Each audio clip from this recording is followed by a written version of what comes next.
Olá, futuro sargento, eu sou o professor Heron, você está no canal Heron Educador. Na aula de hoje a gente vai falar sobre um período extremamente conturbado da nossa história, onde o Brasil, de fato, ele vai se fragmentar durante um período. Esse é o chamado período regencial. Então, vamos à aula? Muito bem, o período regencial ele vai ser uma marca onde políticos profissionais, digamos assim, eles vão governar o Brasil enquanto o Pedro de Alcântara ele fosse menor de idade. A Constituição vai dizer o seguinte, que para ser imperador do Brasil você precisa ser maior de 18 anos. E quando o Dom Pedro I abdica o trono, em 1831, o Pedro de Alcântara tinha apenas 5 anos de idade. Sendo assim, vai ter esse hiato de poder aí no Brasil, onde políticos vão acabar administrando e gerando muitos problemas. A gente começa observando que esse é um período extremamente conturbado politicamente, com disputas de poder entre os líderes locais e regionais e o governo do Rio de Janeiro. Quero te chamar a atenção que, ainda que houvesse políticos representantes de várias regiões do Brasil, os interesses locais deles vão ficar à frente da ideia de centralidade de poder, muito por conta de problemas de cobrança de impostos, muito por conta de atitudes autoritárias por parte dos governantes que estavam aqui no Rio de Janeiro e também propriamente por disputas internas dentro das localidades, onde você tinha uma elite cada vez mais enfraquecida pelo declínio econômico de muitas das localidades que eu vou apresentar, principalmente Norte e Nordeste, e por outro lado você tem uma camada de populares reivindicando maior participação no jogo de poder. Sendo assim, vai ser organizada a chamada regência provisória, algo para organizar as próximas regências. Nessa primeira regência, em 1831, ela vai ser formada por senadores como Carneiro Campos e o Campos Vergueiro e por um militar, o Francisco de Lima e Silva. Você já ouviu falar sobre ele aqui no canal. O Francisco de Lima e Silva vai ser um dos principais comandantes que vai acabar com a Confederação do Equador e ele também vai ser pai do Duque de Caxias, personagem histórico de extrema importância para as Forças Armadas, que a gente vai falar dele daqui a pouco. Nesse período também vai ser configurado os partidos políticos que vão ganhar força ao longo do Império, como o Partido Liberal, que defendia a autonomia das províncias e o fim do poder moderador. Contrário a ele, a gente vai ter o Partido Conservador, que defendia, por outro lado, uma centralização administrativa do poder. Veja bem, são dois partidos políticos que ideologicamente eles vão ter muito mais semelhanças do que diferenças. Eu destaco esse lado dos liberais proporem maior liberdade para as províncias e para o poder local, e por outro lado o Partido Conservador que tenha uma ideia de centralismo. E aí, mais ou menos organizado, a gente vai ter a eleição para a regência trina permanente ainda em 1831. E agora não vai ser mais senadores que vão estar no comando do Império. Agora nós vamos ter o João Braulio Muniz e o José da Costa Carvalho, deputados, organizando essa regência. E um fator comum aí vai ser o Francisco de Lima e Silva, um militar que permanece ainda. Veja bem, eu digo ali que Francisco de Lima e Silva era um brigadeiro. Você pode estar pensando, mas professor, brigadeiro não é uma patente, uma alta patente da aeronáutica, ao que equivaleria hoje a um general do exército? Sim, mas no momento imperial, a patente de brigadeiro era utilizada também por militares do exército. E aí eu vou te chamar a atenção para o surgimento, ainda em 1831, de dois elementos extremamente importantes para a sequência das nossas aulas. O primeiro deles é a Guarda Nacional, criada ainda em 1831, e o Código do Processo Criminal em 1832. E aqui é importante a gente destacar, a Guarda Nacional vai ter um poder, digamos assim, quase que de polícia e com o objetivo claro de abafar as rebeliões. E esse poder estava sob a tutela, sobre o domínio de um chefe local.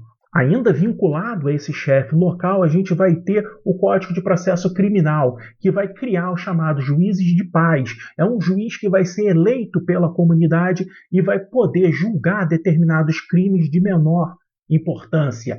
A regência ela não vai conseguir resolver os problemas, vai gerar uma pressão cada vez maior, pressão essa política e também por conta de rebeliões, e isso vai fazer com que tenhamos o ato adicional em 1834, onde a regência vai deixar de ser trina, ou seja, 3 pessoas governando o império, para ser uma regência una, com o objetivo aí de que esse regente vai ser eleito para um mandato de 4 anos. Além disso, o ato adicional ele vai dar maior liberdade às províncias, fazendo com que cada província, mais uma vez, eu quero lembrar você, coisas importantes aqui, província é o mesmo que estado. Portanto, a gente vai ter a província do Rio de Janeiro, a província de São Paulo, de Pernambuco e por aí vai. Eu quero destacar que a gente vai falar sobre algumas das rebeliões regenciais, as principais, e eu vou pontuar de modo bem rápido todas elas. E eu começo aí com a Guerra dos Cabanos, ou Revolta dos Cabanos, em 1832 a 1835, que vai ocorrer no Pernambuco, no estado de Pernambuco e Alagoas. Esse é um grupo de pessoas pobres e que não entendiam muito bem ali a realidade política, a cena política da região e queriam a volta do imperador Pedro II ao poder no Brasil. E agora eu quero te chamar bastante atenção para uma das mais importantes rebeliões regenciais, que é a Revolta do Malês, ocorrida em 1835. Essa vai ser uma revolta de escravos e ex-escravos, em sua maioria. Eles vão ser organizados através da religião islâmica, porque muitos desses malês vinham da região onde é hoje a Nigéria e vinham com a ideia do islamismo dentro da sua cultura.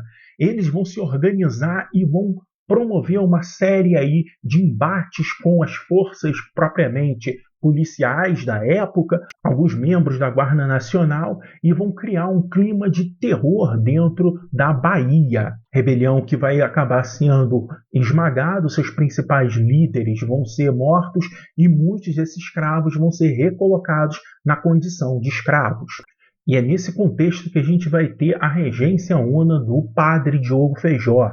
Ela vai ser marcada por uma série enorme de revoltas, quase todos os locais do Brasil vai ter rebeliões, algumas delas de extrema importância que vai chegar a promover a independência da região durante um determinado período, como a Farroupilha, que a gente vai ver daqui a pouco. O padre Diogo Feijó vai sofrer demais com essas pressões políticas e a falta assim, de um comando mais centralizado. Ele vai ser uma das pessoas favoráveis, ele era do Partido Liberal, favorável na maior liberdade às províncias, e a pressão só vai aumentar durante o seu mandato. E essas pressões vão ficar a ponto de serem insustentáveis para o regente, que ele vai declarar problemas de saúde e vai renunciar ao cargo de regente, tendo sido colocado um novo regente em seu lugar, que é Araújo Lima. Mas daqui a pouco eu falo sobre ele. No período ainda do padre Diogo Feijó vai ocorrer a cabanagem. É muito importante que você não confunda a Guerra dos Cabanos ocorrida em Pernambuco da cabanagem ocorrida no Grão-Pará. Isso é em 1835 até 1840 e eles vão reivindicar basicamente a independência da região. Mais um grupo extremamente diversificado, onde você vai ter um apoio muito forte de pessoas mais pobres, ex-escravos, escravos, todos eles lutando para a independência da região. Assim como quase todos os outros, vai ser duramente reprimido e os seus líderes mortos. Voltando aí para a Bahia, a Sabinada, um grupo aí de políticos e comerciantes que vão ficar descontentes com o governo centralizado, vão organizar esse levante com um cunho republicano, onde mais uma vez milhares de pessoas acabam sendo mortas, dentre elas em torno aí de 1.200 pessoas vinculadas à Sabinada e mais 600 soldados imperiais mortos nesse movimento que vai de 1837 a 38. Outro movimento aí de cunho e apelo popular muito forte, a Balaiada, em 1838 a 1841, na região do Maranhão. Mais uma vez, disputa de poder entre grupos políticos da região vai fazer com que a população mais pobre, liderada por pessoas que trabalhavam fazendo balaios, vai iniciar a revolta. Revolta essa que vai ser uma das mais significativas aí do período regencial, também pregando a independência e que vai ser duramente, mais uma vez, duramente reprimida pelas tropas imperiais. Eu quero destacar aqui, é na balaiada que vai ganhar força a figura do Luiz Alves de Lima e Silva, que a partir da vitória na cidade de Caxias, no Maranhão, ganha a alcunha de Conde de Caxias e depois de Duque de Caxias. A mais significativa de todas as rebeliões certamente é a Farroupilha, muito por conta do seu período aí de 10 anos, de 1835 até 1845, e ela vai ser basicamente organizada por ricos fazendeiros chamados estancieiros da região do Rio Grande do Sul, com o apoio ainda de Santa Catarina, e eles vão promover ali um momento de independência chamada República do Piratini, e vai precisar de muitas negociações para, digamos assim, chegar ao término. As negociações feitas diretamente por Duque de Caxias, um dos maiores líderes militares que mais tarde vai ser o patrono do Exército Brasileiro. E é claro, vocês podem analisar o quanto de pressão sofria os regentes. Tanto é que o próprio padre Diogo Feijó acaba renunciando em prol de Araújo Lima.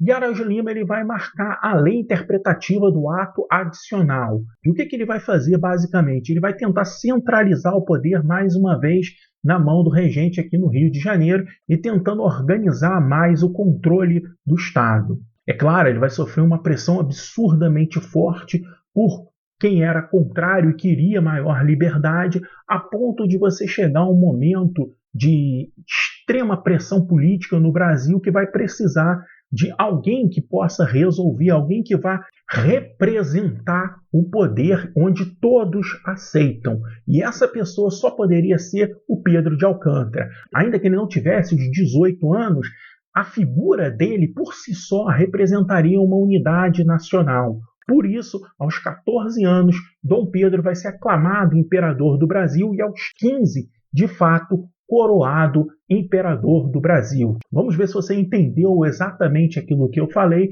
na análise das questões. Então vamos lá.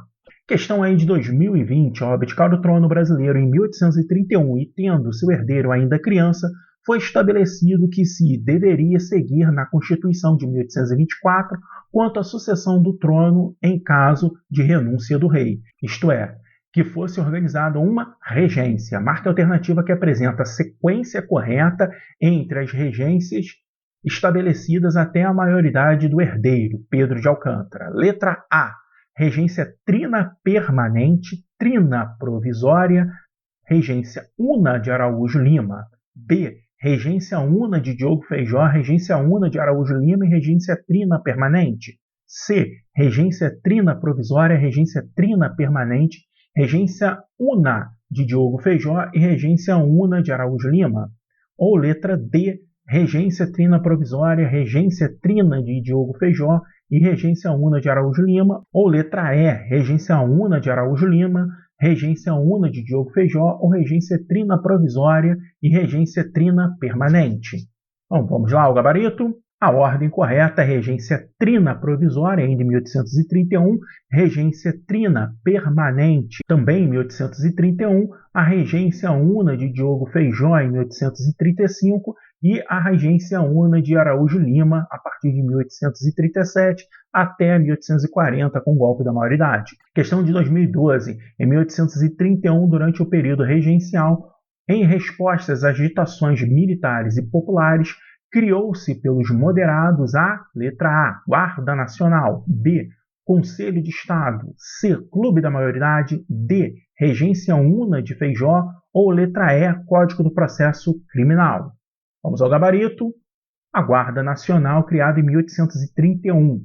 O Conselho de Estado ele vai ser algo organizado por Dom Pedro II, um pouco mais para frente. O Clube da Maioridade também é organizado um pouco mais para frente para pressionar o regente Araújo Lima a promover a maioridade de Pedro de Alcântara. E a regência una de Feijó vai ser em 1835 e o Código do Processo Criminal em 1832. 2017. A Revolta dos Malês foi um movimento de escravos africanos, muitos dos quais eram muçulmanos, ou seja, islâmicos, ocorrido em 1835 na seguinte província. Letra A, Maranhão, B, Grão-Pará, C, Bahia, D, Pernambuco ou E, Minas Gerais. Vamos ao gabarito. Letra C, ocorreu na Bahia. Próxima questão de 2019. O período regencial brasileiro foi uma época de agitações e rebeliões regenciais. Indique a alternativa que contém a relação correta entre o movimento e seu local de ocorrência. Vamos lá. Letra A Sabinada ocorreu no Espírito Santo. B, a Balaiada no Ceará. C, o Levante do Malê na Bahia. D, a Cabanagem em Goiás. Letra E, a Farroupilha no Paraná. Gabarito, acabamos de ver o Levante do Malê ou a rebelião dos malês na Bahia. A Sabinada foi em Pernambuco, a Balaiada no Maranhão, a Cabanagem no Pará e a Farroupilha no Rio Grande do Sul e Santa Catarina. Agora acabou, eu vou ficando por aqui. Quero te agradecer demais por você ficar até o final dessa aula e quero te dizer o seguinte: se essa aula foi significativa para você, dê um like aqui nesse vídeo e se inscreva no meu canal. Isso é muito importante para que eu possa seguir produzindo conteúdo que possam te levar à Escola de Sargento das Armas do Exército Brasileiro. Muito obrigado, até a nossa próxima aula e valeu!